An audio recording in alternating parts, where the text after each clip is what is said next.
سلام عزیزان، امیدوارم حالتون خوب باشه.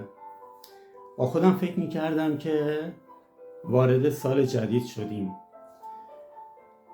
حالا بعضیا میگن 2500 و شاهنشاهی خورده ای 1400 و فلان.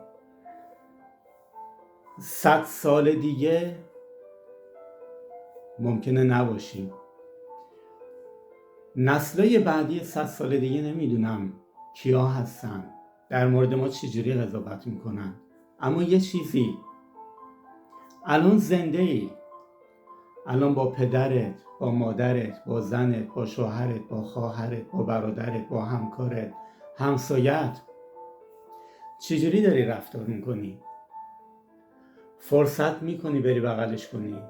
میتونی؟ این کارو بکن. نبودنها سخته. یه وقتایی پیش میاد خودت هم نمیدونی، خودت هم باورت نمیشه که یهو نیستی، یا یه مسافرت، یا یه مهاجرت، و یا یه نبودن دائمی. الان که در این فیلمو میبینی فرصتش هست. بپر تو بغل پدرت، مادرت، زنت، شوهرت، خواهرت، برادرت، رفیقت و عاشقانه بغلش کن، ببوسش، چون خیلی حیفه. مراقب هم باشی.